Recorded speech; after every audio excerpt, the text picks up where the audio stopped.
네, 단도직입 인터뷰 오늘은 홍준표 국민의힘 경선 후보와 함께합니다. 네. 안녕하십니까? 안녕하세요. 네. 네, 최근 4개 여론조사 기관이 함께한 MBS 전국 지표조사에서 국민의힘 후보로 누가 가장 적합하냐는 질문에 홍준표 후보께서 12%로 1위를 차지하셨습니다. 약진한 이유가 어떤 게 있다고 보십니까? 갤럽도 오늘 보에 1위 했대요. 네. 그런데 약진한 이유라기보다도 지금 이재명 정권이 들어와서 되겠나. 그리고 이재명 정권을 저지하고 이재명을 잡을 사람이 누군가. 아마 국민들 사이에서 많이 이제 회자되고 있는 게 홍준표가 나가야지 이재명을 잡을 수 있지 않겠나. 막 그런 생각이 확산된 결과라고 봅니다. 네. 예. 그런데 이제 그 대통령실과 네. 국회 세정 이전을 반대하셨습니다. 네. 행정 수도는 국가 균형 발전의 이제 상징이라 같은데 충청인의 바람을 저버린 게 아니냐 이런 지적도 그거는 있는데. 지금 잘못 알고 계신 게 예. 대통령실 이전은 수도 이전입니다. 그건 위헌입니다. 정치인들이 그 현혹시키는 거죠. 중요한 거는 그게 아니고 개헌을 하게 되면 저는 양원제로 가려고 합니다. 네. 상원하고 하원하고. 상원은 국가 전체를 다루는 문제이기 때문에 서울에 있고 하원을 세종시로 가야 한다고 봅니다. 하원을 세종시로. 그렇죠. 네. 미국처럼 상하원 양원제를 하는데 하원을 전체가 세종시로 가는 게 맞겠다. 왜 그런가 하면 행정부처하고 가장 긴밀한 관계가 있는 것은 하원입니다. 그래서 우리는 생각이 개헌을 하면서 양원제로 해서 하원이 통째로 세종시로 가는 게 맞다. 나는 그런 생각입니다. 네. 나는 그게 정치인들이 선거할 때마다 수도 이전하자 뭐 그런 식으로 하는 거는 옳지 않다는 생각입니다. 네. 합리적으로 해야죠. 지금 추진 중인 대통령 제2집무실하고 국회 세종의사당은 또 계속 유지시킬 계획이십니까? 그거는 이제 말하자면 하원으로 옮기는 거하고 똑같은 개념이겠죠. 어차피 개헌을 해야 됩니다. 네. 그리고 어차피 우리나라는 양원제로 갈 수밖에 없어요. 지금 이대로 단원제로 계속하게 되면 국회 갈등을 조정할 수 있는 장치가 없습니다.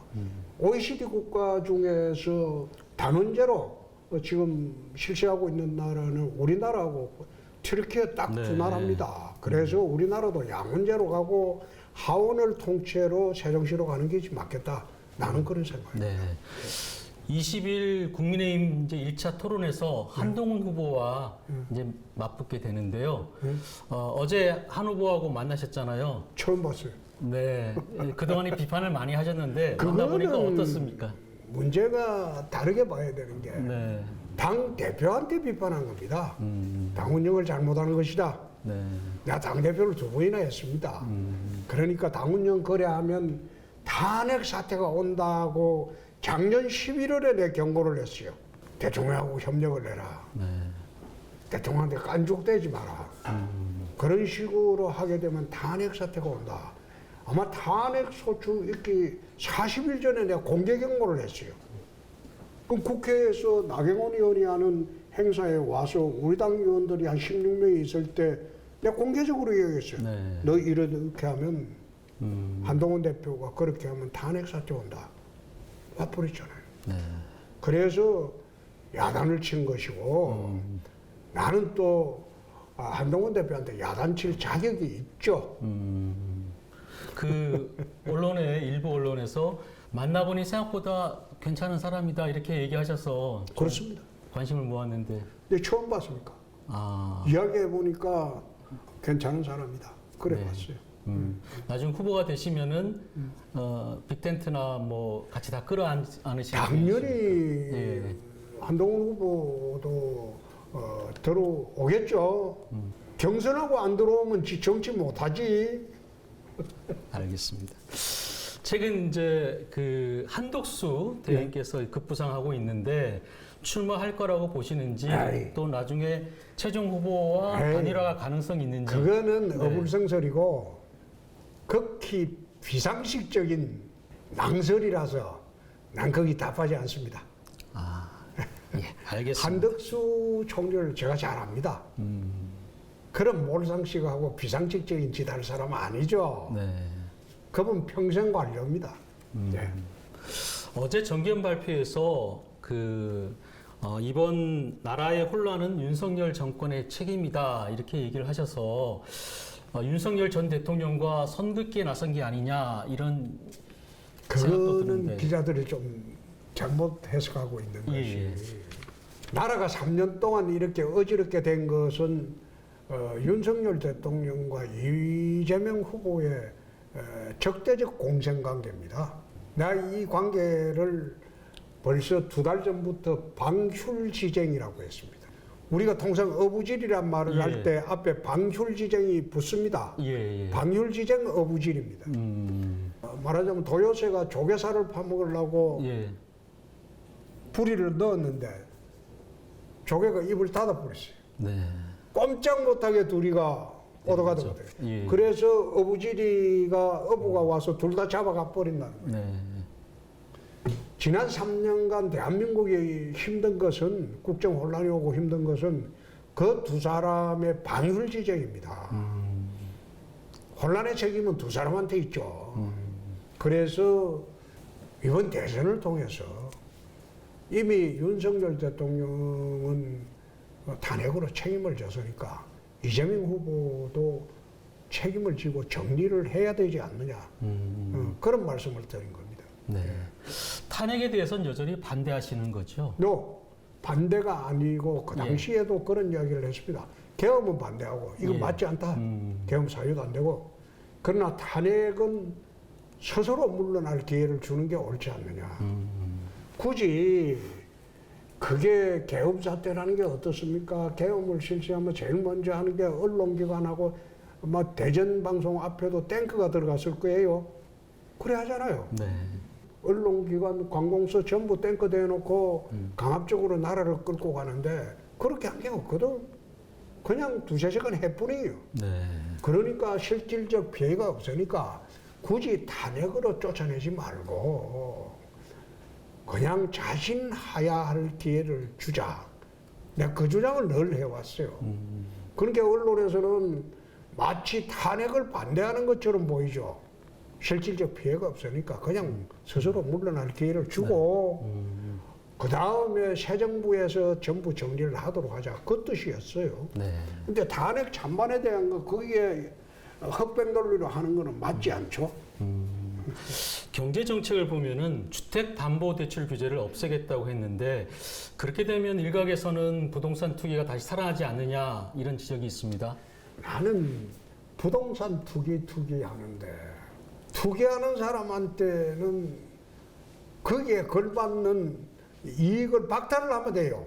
제도를. 근데 투기하는 사람한테 예. 투기 못하게 할 수 있습니까? 투기하는 사람한테 투기로 얻는 이익을 전면 박탈하게 하는 그런 제도를 만들면 돼요. 네. 그래도 투기하려면 투기해보라 이 말이야. 알겠습니다. 그리고 부동산 정책도 중앙정부에서 지역 사정 따라 다 틀려요. 대전은 대전대로, 대구는 대구대로, 부산은 부산대로. 그래서 지방정부에서 어느 정도 정책 조정 권한을 다 가져야 된다. 중앙정부에서 일괄적으로 털어지고 있는 것은 잘못입니다. 네. 알겠습니다. 사형 집행 또 핵무장 그리고 군 가산점제 부활 같이 찬반 갈등이 야기되는 정책들이 꽤 있습니다. 네. 일각에서 너무 보수적이지 않느냐 이런 지적도 있는데. 나는 그걸 보수적이다, 진보적이다 하고 접근한 예. 것 자체가 넌센스라고 생각합니다. 사형 집행 같은 경우에는 우리나라 형사소송법 455조인가 거기 보면 사형이 선고되면 6개월 내에 집행하여야 한다 이래 돼 있어요. 강제종합으로 돼 있어요. 흉악범이 교도소에서 야동 안 보여준다고 난동을 부리는 세상이 돼버렸어요. 지금 흉악범이 지금 사형집행 대기하고 있는 사람이 60명이 넘어요. 그런데 흉악범의 생명권만 중요하고 거기에 당한 피해자의 생명권은 어디서 보상을 받습니까? 그 피해자의 가족들은 평생을 진짜 가슴 아린 세월을 살아야 되는데 그래서 법대로 하자 이거야. 거기에 무슨 보수 진보가 있습니까? 흉악범의 생명권만 중요하고 흉악범에 당한 피해자의 생명권은 그럼 우리가 방치를 해야 됩니까? 그건 맞지 않다. 예. 그리고 핵무장도 그래요. 이게 보수 진보를 떠나서 경제는 먹고 사는 문제에 불과하지만은 국가 안보는 죽고 사는 문제예요. 우리가 심각하게 생각해야 돼요. 우리나라가 지금 세계 5위의 군사대국입니다. 재래식 전력으로. 네. 그러나 핵무장까지 포함하면 남북 군산이 이제 무너졌어요. 거기에 대응해서 대등한 군사를 갖춰야죠. 왜 그걸 갖다가 주저합니까? 미국과 당당히 이야기해서 요구를 하고 IAEA도 이야기하고 그렇게 해서 자위적인 방어적인 네. 핵무장은 우리는 안 할 수가 없다 이겁니다. 안 그러면 김정은이 핵노에 대해서 네. 매일 공갈 치는데 그거 당해야 되는데 또 문재인이나 DJ 정권처럼 북에 아부나 하고 달러나 갖다가 퍼다 주고 그렇게 해야 됩니까? 네. 마치 깡패한테 맨날 공갈 당하면서 뜯기는 상인처럼 그런 그 나라를 운영을 해야 됩니까? 네. 그게 아니죠. 네, 알겠습니다. 그래서 이런 예. 거 군 가산점 제도도 그래요. 보수 진보를 떠나가지고 나라를 위해서 정말 그 희생한 사람들, 노력한 사람들, 그 군 가산점 제도 좀 주면 어때요? 여기에 남녀를 동등히 해주겠다 이 말이야. 여성들도 직업군인 있잖아요. 네. 남은 가산점 제도 주는 거예요. 남녀 평등이라고 그 따로 말할 거 없어요. 응? 그런데 그게 보수 진보의 문제가 아닙니다. 네, 알겠습니다. 네. 이 질문은 싫으실 것 같긴 한데 아니 하세요. 민주당에선 명태균 그 관련 의혹을 얘기하면서 해명을 계속 요구하고 있어요. 네. 어떻게 생각하십니까? 그거는 내가 어제 예, 기자들하고 간담회하면서 이야기를 했는데 예. 내가 오늘 또 할게. 예, 예. 민주당에서 그 문제를 제기를 하려면 자기 후보가 네 가지를 해명을 하고 그 말을 해줬으면 좋겠어요. 우선 형수 거기는 왜 찢으려고 했나? 네. 그런 몰상식하고 저급한 이야기를 했나? 두 번째, 여배우 농락하고 무상연애는 왜 했나? 에? 세 번째, 가짜 검사 사칭하더니 이제 대통령을 사칭하는 건 왜 그러고 있나? 네 번째, 전과사범 중범죄로 기소된 5건 범죄자가 대선 출마하면 되냐? 여기에 대한 답변을 해줘야지. 나하고 아무런 관련 없는 명태균을 맨날 이야기하면서 도대체 이걸 아무것도 해명 안 하고 자기 후보가 내 김부겸 씨나 김동연 씨가 그 이야기하면 내 납득이 가겠어. 그럼 내 해명할 수 있어요. 그런데 아무 관련이 없어요. 그런데 그걸 흠집내는 거 보고 참 후한무치하다. 자기 후보 한번 뒤돌아봐라. 세상에 그런 양아치가 어디 있어요. 네, 알겠습니다. 충청권에 대해서 어떤 발전 방안 가지고 계십니까? 충청권은 대전, 청주를 중심으로 해야죠. 그런데 제가 이제 나라 전체 국토 균형 발전을 이야기하면서 언제나 5대 관문공학론을 이야기를 합니다. 70년대에 대한민국 발전의 원동력은 고속도로였어요. 고속도로를 통과하는 시점이 다 발전을 했어요. 이제는 21세기는 하늘길을 열어야 돼요. 첨단 산업이 지방에 분산이 되려면 첨단 산업은 100% 전부 항공으로 수출합니다. 우리나라 항공 수출 물량의 98.2%가 인천공항으로 나가요. 그러니까 첨단 산업이 지방으로 못 내려가요. 네. 고부가가치 산업. 그래서 충청권은 전부 통틀어서 현재 공항이 돼 있고 활주로만 조금 넓히면 돼요. 청주공항. 네, 청주공항. 네. 대전에서 가깝잖아요. 1시간밖에 안 걸리고. 그쪽에 하고 인천공항, 청주공항, 광주 지역은 무안공항, 부울경은 가덕도, 대구는 대구 경북은 TK신공항 5개 공항을 중심으로 화물을 여객을 분산하자는 거예요. 분산을 하게 되면 첨단 산업들이 몰려들게 됩니다. 예. 뭐 하려고 수도권에 땅도 비싸고 정말 살기도 힘든데 수도권에 몰려들겠어요? 아마 그런 식으로 5대 관문공항론으로 중심으로 발전을 하자. 그렇게 하면 제일 득보는 게 충청권일 겁니다. 충청권일 겁니다. 충청권의 분들이 인천공항 안 가고 청주공항을 이용하면 되니까. 그래서 지금 아마 청주공항을 확장만 하면 될 거예요. 네. 확장하는 건 어렵지 않을 거예요. 예. 그래서 좀 나라를 대국적인 견지에 보자. 대전에 새로 공항 세울 수는 없잖아요. 네. 청주에 있는 공항 활용하면 대전도 충분히 첨단 산업들이 몰려올 수밖에 없을 것이다. 네. 어떤 대통령이 되고 싶으십니까? 지금 나라가 혼란스럽습니다. 힘들죠. 그리고 국제 관계도 굉장히 지금 민감하고 복잡해져 있어요. 이 혼란을 수습할 사람은 강력한 지도자가 나와야 돼. 스트롱맨이 나와야 돼. 홍준표가 제일 적격이지 않습니까? 30년 정치 경륜도 있고 세상 보는 눈도 바르고 정의롭고 제가 지금 43년 공직 생활을 하는데 내가 여성 스캔들이 있습니까? 뇌물 스캔들이 있습니까? 바르게 나라 운영할 겁니다. 그리고 지금 혼란된 전국이 수습하는 거는 강력한 지도자 아니고는 할 수가 없어요.